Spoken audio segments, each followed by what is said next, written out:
반갑습니다. 이번 시간에는 BMS 격리형 핵심활동의 성공 요인에 대해서 한번 말씀을 드리겠습니다.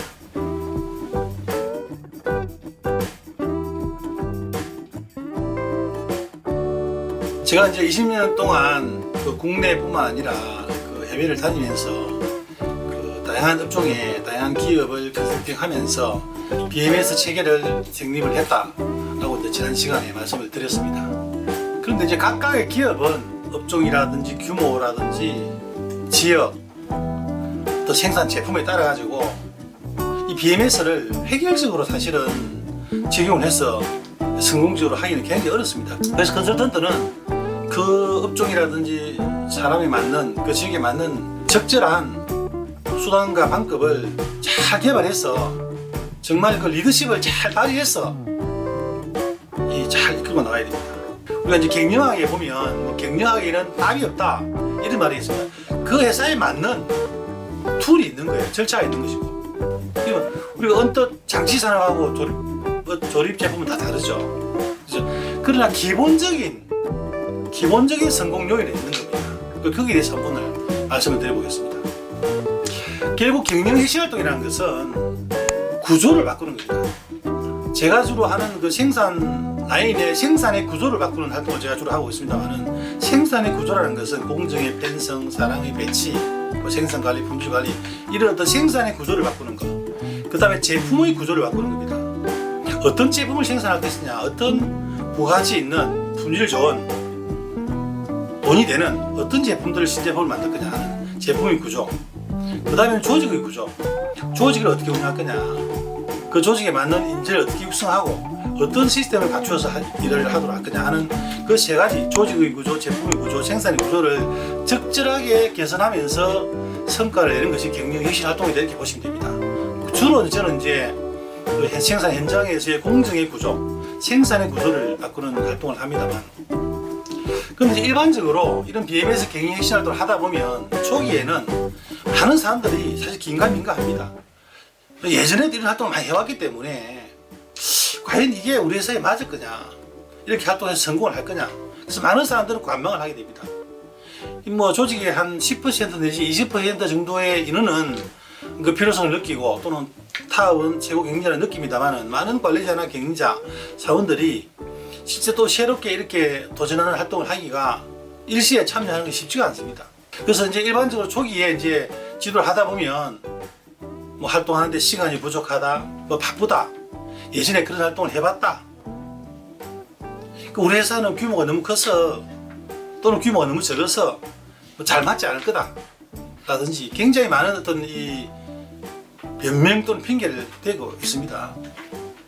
어느 회사든지 간에 그런 생산 현장에 생산 구조를 바꾸고 생산을 높이기 위해서 이 시스템을 바꾸는 활동이 쉽게 적용이 된다면 그건 이미 누군가가 아마 실행을 해서 이미 하고 있는 겁니다. 그게 또 현재의 상태, 현실인 거죠. 그래서 그 상태에서 좀 더 높은 단계를 설계하고 도전하기 위해서는 사실은 조직원들을 참여시키고 이 성과를 내고 하기에는 굉장히 또 이제 남다른 어떤 그런 노력과 이 참여가 필요한 겁니다. 초기에 이제 아무런 문제 없이 그런 어떤 개선활동, 혁신활동을 잘 시작해서 성과를 낸다는 것은 사실은 그거는 말뿐이고 사실 거짓말이다 이렇게 말할 수가 있는 겁니다. 그래서 제가 이제 조금 전에 얘기했던 여러 가지 어떤 개선의 제약 조건을 극복하고 성공적으로 이런 BMS 혁신활동을 하면서 느꼈던 그런 어떤 성공 요인을 저는 5가지로 한번 정리를 해봤습니다.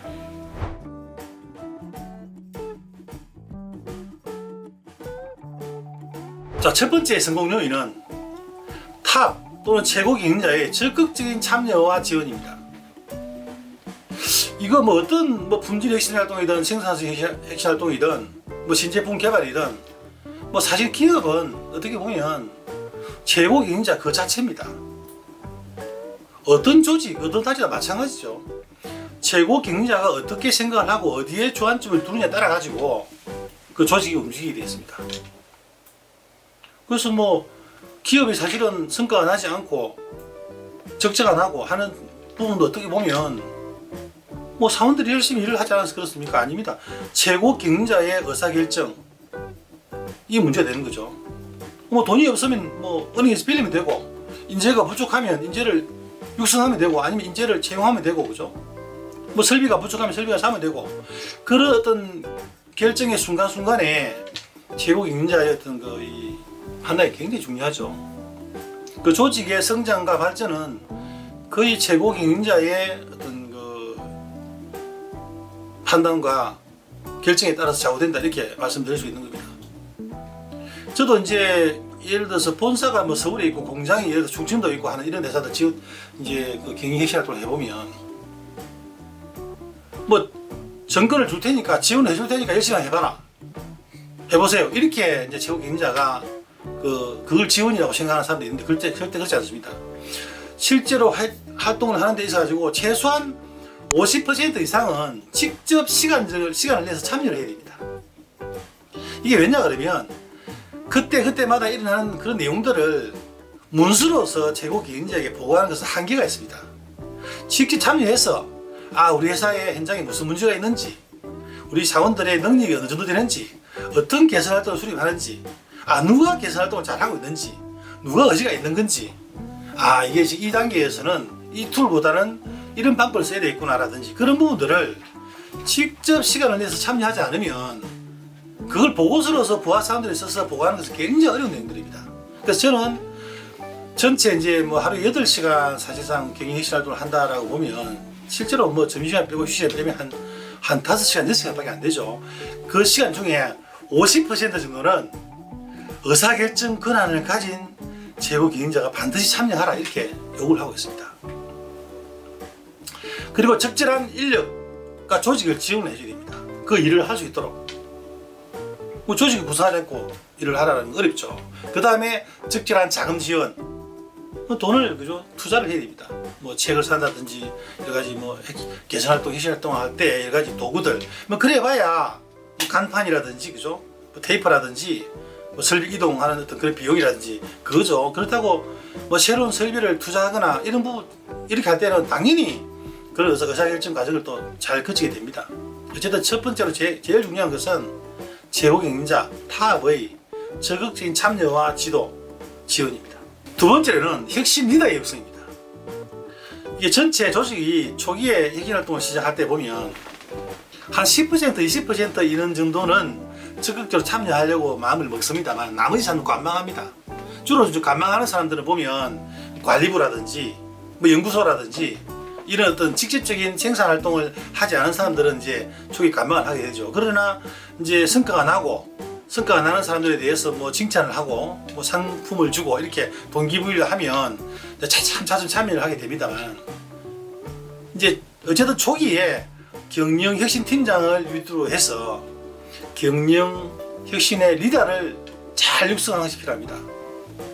저는 이제 컨설턴트로서 제가 이제 계속 회사에 머무르는 것이 아니기 때문에 이제 그 리더를 통해서 전파를 하고, 혹시 이제 내가 뭐 없더라도 질문하고 설명하고 하는 어떤 그런 어떤 과정에서 리더가 어떻게 잘 선정이 되어서 전체를 이끌어 나가도록 할 거냐 하는 부분이 대단히 중요한 겁니다. 우리가 말하는 핵심 리더 또는 핵심의 키맨이다, 이렇게 말씀드릴 수 있는 겁니다. 그래서 보통 한 뭐 몇 개월 또는 몇 년 이렇게 활동하다 보면 여러 가지 사고방식이라든지 일을 주는 절차라든지 이런 부분들이 굉장히 이제 잘 통하게 됩니다. 제가 이제 컨설팅을 했던 모 기업의 경우에는 한 15년 정도 컨설팅을 한 적이 있는데요, 한 회사에. 뭐 어떤 사람은 그렇게 말하면 아니 뭐 성과가 없어서 계속 한 겁니까? 이렇게 질문하는 사람이 있는데 완전히 이제 역발상적으로 한번 생각해 보십시오. 성과가 없으면 말이죠, 1년 만에 잘립니다. 1년 만에. 1년 단위의 성과를 내고 또 그 다음 목표를 설정하고 또 그 다음 도전하고 또 그 다음 단계 도전하고 하는 활동을 하기 위해서는 이제 그 조직은 뿐만 아니라 컨설턴트도 굉장히 고민을 많이 해야 되겠죠. 그 다음 단계를 다시 제시하기 위해서는. 어쨌든 그 긴 과정 속에서 그 키맨이 바뀌지 않는 겁니다. 그러면 거의 이제 뭐 이런 경영 컨설턴트와 동급으로 이게 생각하는 수준, 지식적인 수준이 맞춰지게 되는 거죠. 어쨌든 전체를 리딩할 수 있는, 이건 꼭 어떤 그 최고 경영자가 전체를 다 리딩할 수 없기 때문에 최고 경영자의 뜻을 받고 핵심 컨설턴트의 어떤 이런 그 지도를 받아서 전체를 리딩할 수 있는 그룹, 한 대리급 내지 팀장급 하면 충분합니다. 굳이 뭐 부장급이나 임원이 아니라도 관계없습니다. 어쨌든 이런 어떤 키맨, 핵심 리더 육성이 대단히 중요하다, 이렇게 말씀을 드릴 수 있는 겁니다. 세 번째 BMS 핵심 활동의 성공 요인은 지속적이고 반복적인 교육과 훈련입니다. 이게 이제 일주일에 한 번 또는 한 달에 두 번, 2주에 한 번 이렇게 활동을 하다 보면 우리 사원들의 어떤 그 생각이라든지 행동, 이 마인드가 다 그 주기에 따라서 움직이게 됩니다. 어떨 때 이제 한번 탁 빠지게 되면 굉장히 시간이 길게 느껴질 때도 있고, 그리고 뭐 2주일에 한 번씩 활동하다가 일주일에 한 번 한다 그러면 이게 따라오지를 못합니다. 몸이 이제 그 반복적으로 이제 계속 그게 적응이 되는 거죠. 지속적으로 개선 과제를 도출해내고 개선을 실행하고 또 발표하고 평가하고 보상하고 하는 이런 활동을 지속적으로 반복적으로 하는 활동, 이게 중요합니다.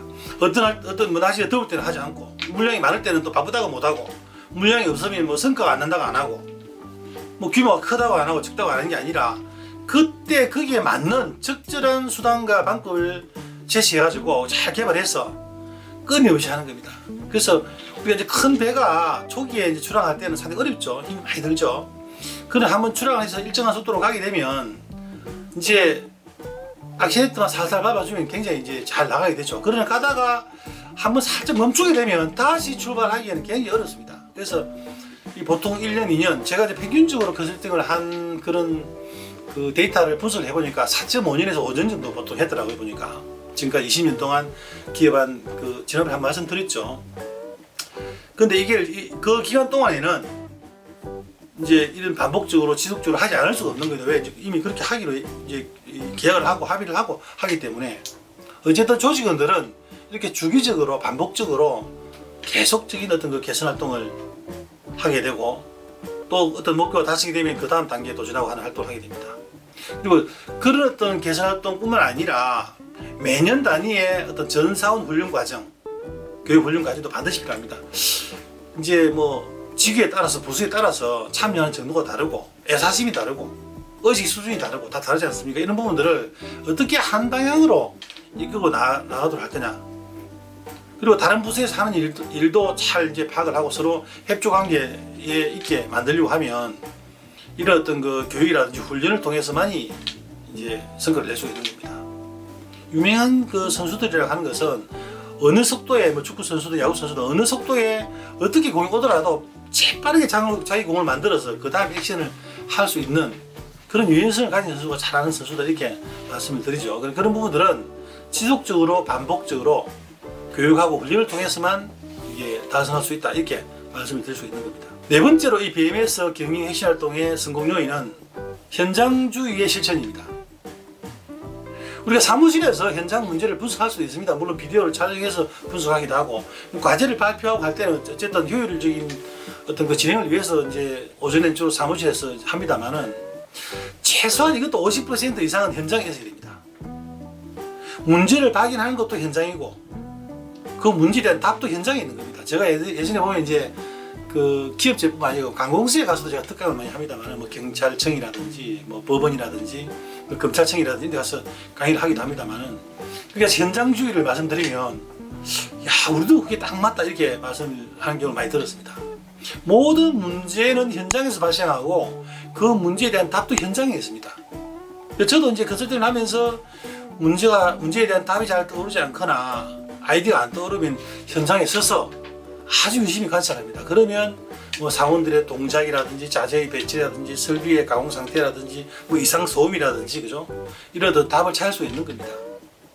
그래서 문제를 찾고 개선을 하고 발표하는 원칙을 현장에다가 두라는 얘기입니다. 그래서 초기에는 이제 오전에는 사무실, 오후에는 현장에서 활동을 합니다만, 이게 다른 회사의 경험을 보면 일정하게 이제 패턴이 딱 짜여지면 한 3년, 5년 정도 지나면 아예 사무실에서 진행하지 않고 현장으로 바로 가서 그냥 블록을 따라다니면서 이제 문제를 찾고 거기서 바로 개선을 사례를 발표하고 하는 경우, 이런 형태로 진행하는 경우도 있습니다. 어쨌든 현장 중심의 철저한 현장주의 실천, 이것이 네 번째 성공 요인이다, 이렇게 말씀을 드릴 수 있습니다. 다섯 번째는 공정한 평가 및 보상입니다. 이게 사실은 경영혁신활동이라는 이름을 걸고 이제 활동을 하게 됩니다만은, 모든 조직원들은 기본적으로 본인에게 주어진 업무가 있습니다.